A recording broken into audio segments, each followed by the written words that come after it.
په ایوب علیه السلام باندې انتهایی تکلیف راغلی خو د تکلیف په وخت کې بلنه چاته کړې وه یو الله ته ربي انی مسنی الضر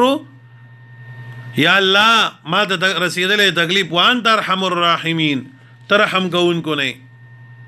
ته رامانې رحم وکړي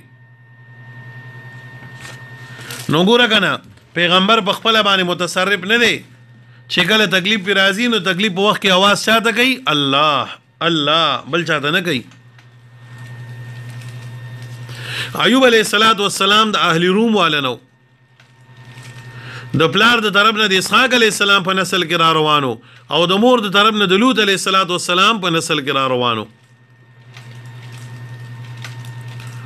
د باره کې د مرض باره کې کتابونو واقعیات لیکلي دي خو اسرائیلیات پکې ډېر زیات دي ځان نه منګړتې جوړې کړي دي لنډه واقعه چې صرف د آیت فهم پې ذهن ته راځي علامه ابن کثیر نقل کړې ده حافظ ابن کثیر رحمت الله علیه دا تفسیر ابن کثیر چې لیکلی دی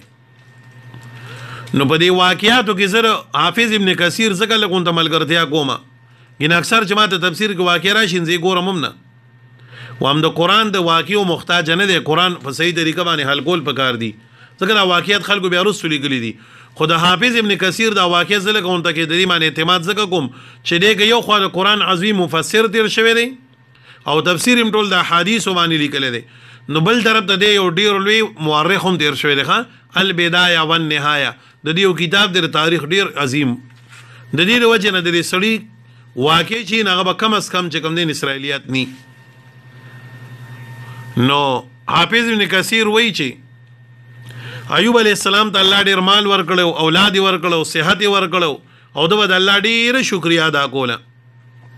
دا د انبیاو عادت دی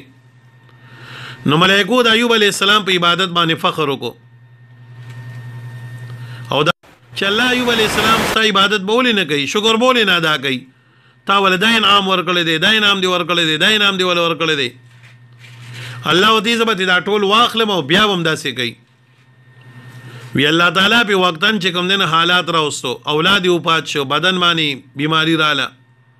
مال هلاک شو وی په بدن کې صرف زلو چې بداسي او چې دا مرز نه او دغه نه بیماری نه بچو نور په ټول بدن باندې داسې سم یو دغه وګرځیدو نږدې ملګری چې وغي ول ملګرتیا پرې خدا کور خلق دین لاړو صرف یو بیبي و دغې نوم رحمت ذکر شوی دی او سره پاتې شوه رحمت سو کوئی مازر نو سو کوئی رحمت نو د یوسف علیه السلام په نوسو کې وه نو دې د کلي نه بار لاړو ځان له یو جونګړه جوړه کړه هلته عبادت کو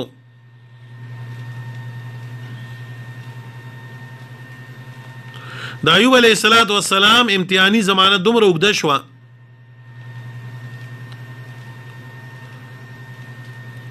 چې ډیر پریشانی او دغه ډیر شو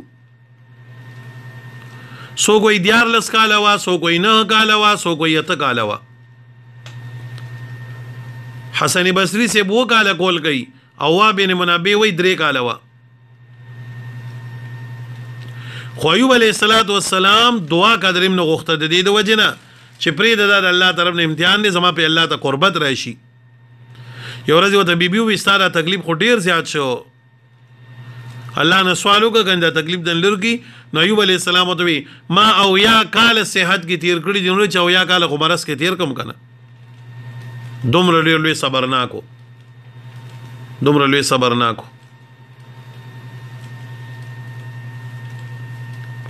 نو الله وی دا مرز په ما راوستو بیا الله پاک د ذکر आवाज وکړ الله وته یو چینه د اوبو راوي اصله تفصیل به ان شاء الله سورې سواد کې بیا کوو که خیره